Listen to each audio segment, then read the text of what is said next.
natin mga ma'am sir yung ano, kinilaw na tinatawag sa dito sa Bataan po, yung alubaybay, yung ginagawang tuyo. Tuyong Bataan, masarap di ba natin ito? Napakasarap. Ito kilaw tayo kasi napakasarap pala kilawin to. Oh.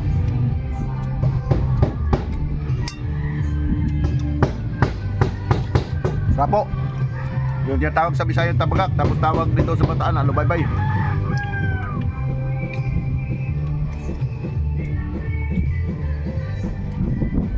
So, marami to.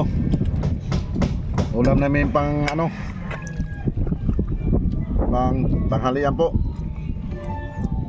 Ito may mga sili. Ang daming sili, napakasarap.